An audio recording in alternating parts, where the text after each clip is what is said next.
Are you ready for some hard truths? Because the truth is that no matter how many of us fans boycott the Rings of Power, it will all matter for precisely nothing. Oh, well, actually, that's not entirely true, because it will actually be a little worse than nothing. And I'm going to explain precisely why a bit further on in this video, but let me lead with the thrust of my argument. Let me get straight to the point here.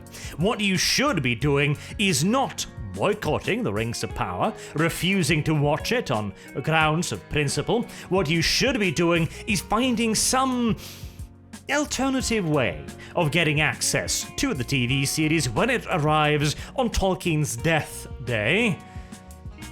Morbid, Amazon, extraordinarily morbid.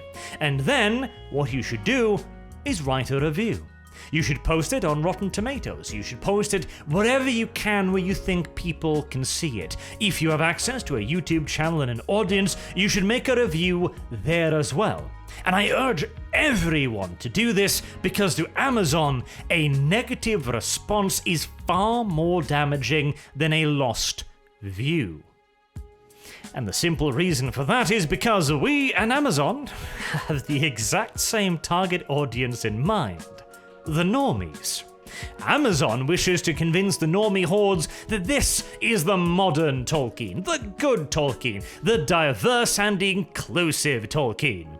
Whereas we are trying to convince those very self-same normies that no, this is garbage and you shouldn't watch it. We have way better entertainment right here. The Peter Jackson trilogies and the Lord of the Rings books, of course. So go check them out instead of the Rings of Power.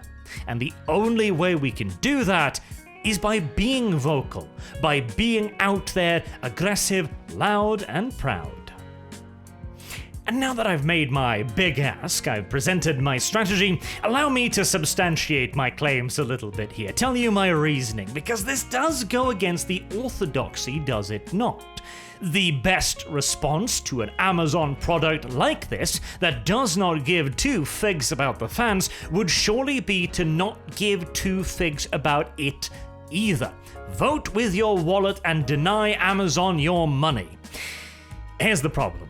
Back in the day, this was absolutely a legitimate strategy, and it was a good one too. It got your message across, and it caused you the minimal amount of hassle.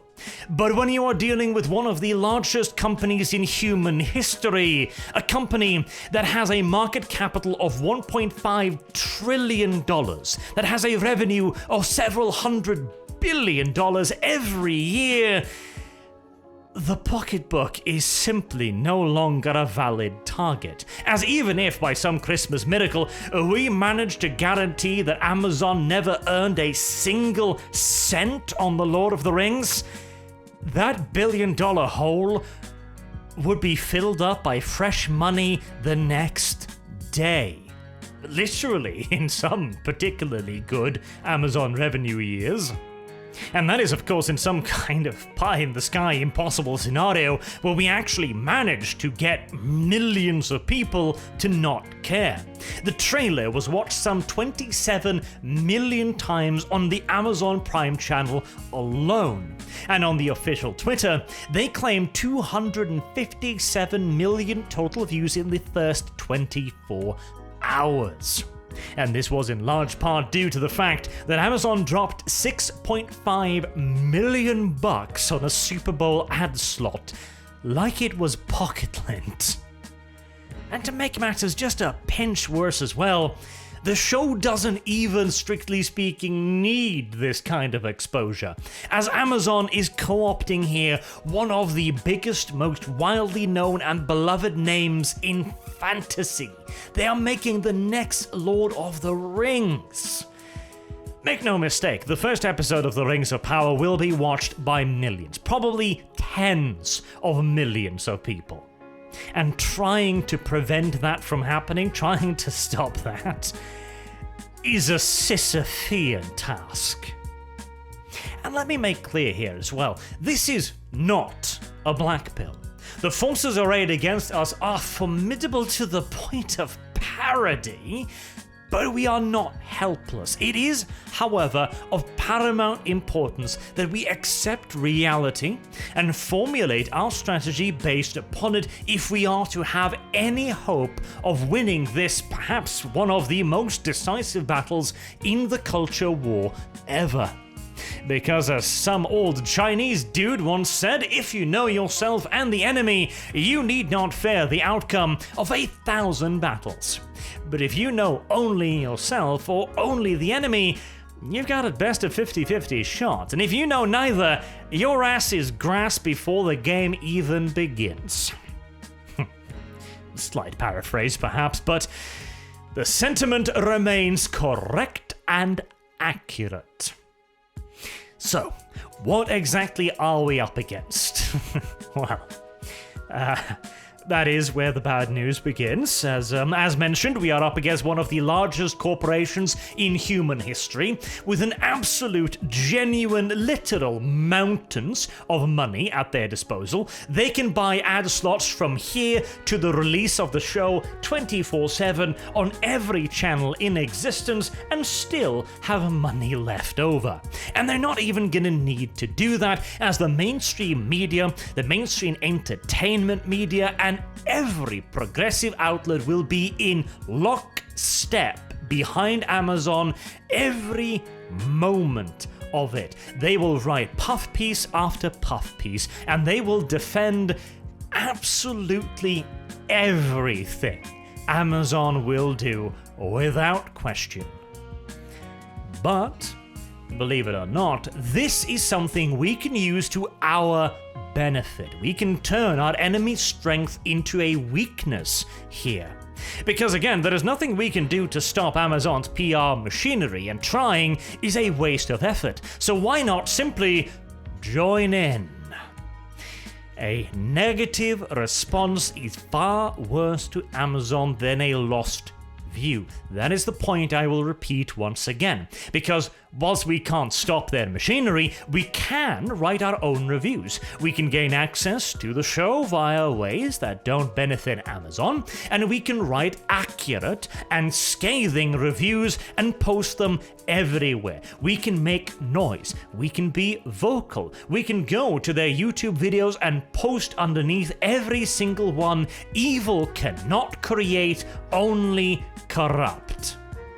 This will have to be our battlefield, where we try to reach, again, the same target audience as Amazon, the normies, the people that in all due reality have very little actual connection to Tolkien and to his universe. We need to explain to them how this show is destroying Tolkien's legacy, and how it is much worse than, say, the Peter Jackson movies, or obviously the books.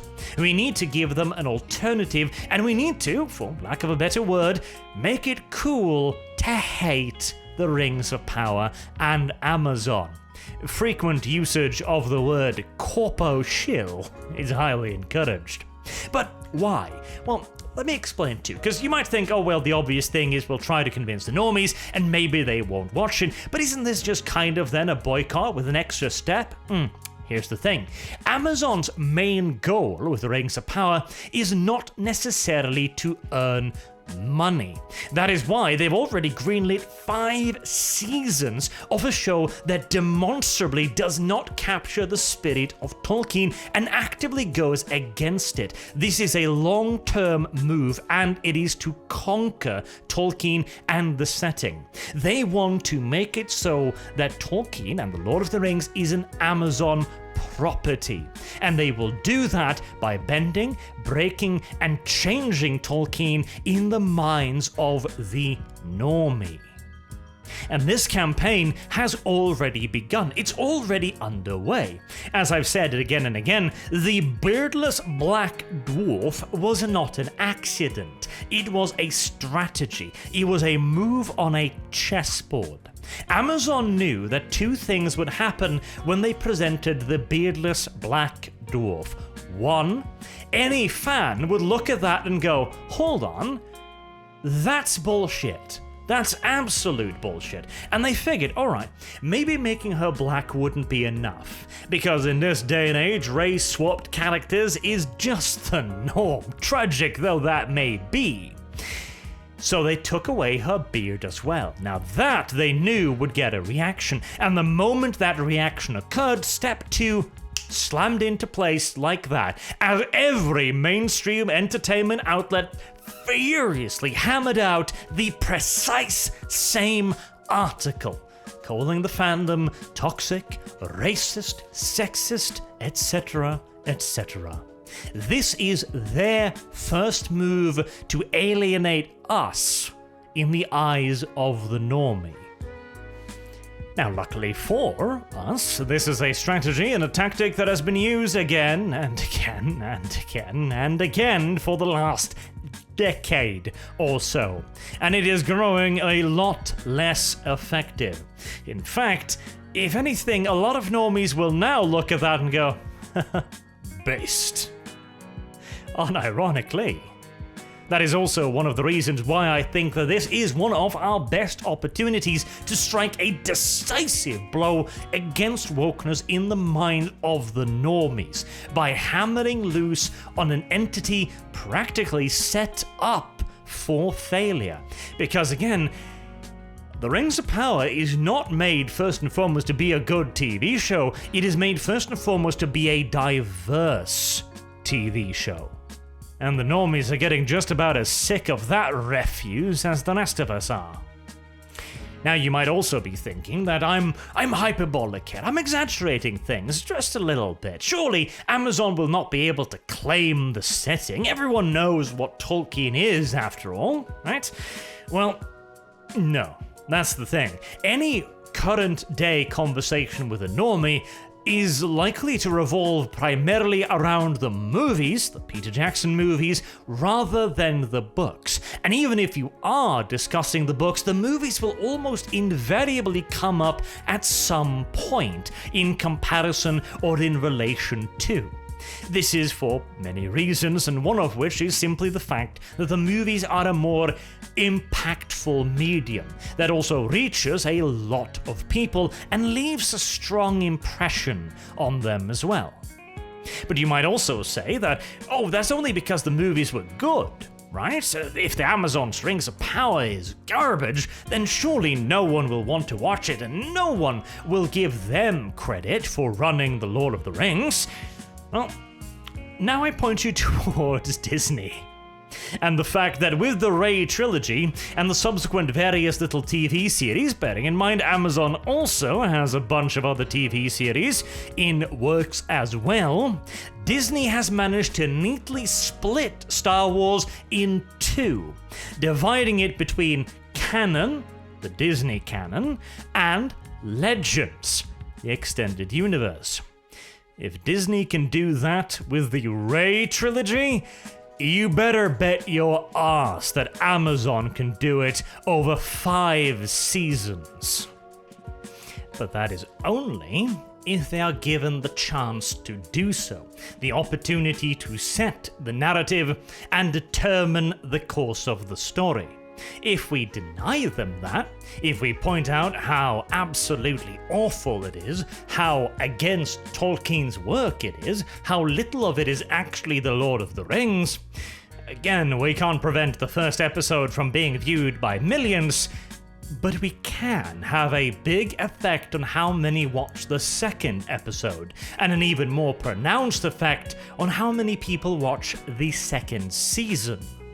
If we can effectively set the tone and reduce the first season to a joke, nothing more than another wokest entertainment product to be laughed at and avoided, we might not have to suffer through 5 seasons after all. And again, it bears repeating, the timing has never been better. The general audience is starting to get sick and tired of wokest nonsense infecting their day-to-day life on every level. The private, the personal, in education, in their workplace, in their governments, and in every single media show they watch. And in their usual push to brand everyone who doesn't like their product TM, sexists, racists, bigots, and fascists, Amazon may very well have overplayed their hands with the rings of power. Nobody can look at a beardless black dwarf and go, oh yeah, that's totally normal. Nobody can look at a grey elf who's suddenly black with short cropped hair and go, oh yes, that's totally an elf. We've finally arrived at the point where the idiocy must be pushed so far to get people to react in the expected way that even normal people are starting to catch on to just how stupid it is. And if we're particularly lucky, then some of the bigger images that look not very good at all will turn out to be very representative of the final product. And therein lies another point as well. When you do write your reviews about the Rings of Power, it is important that you do find some alternative way of watching the show, because you do need to leave an accurate review. You do need to point out the things that are wrong, otherwise we will be playing right into the hands of the hordes of mainstream outlets that will be chomping at the bits to call us all racists. Our narrative will only triumph over theirs so long as they keep looking the fools, like defending the beardless dwarves. So go out there, my friends, my fellowship, my comrades, and hammer Amazon on every single little thing they do wrong. Beat them into the dirt on the internet via reviews, negative comments, and downvotes. If only YouTube still had a downvote button, but that was removed to protect smaller creators like Amazon Prime, for instance. But do feel free to give my video a thumbs up if you so choose, because, well, supposedly some of the algorithm still works. At least, so we're told. Until next time, I have been Arch. Thank you all very much for watching, and I hope to see you all again soon. Have a good day.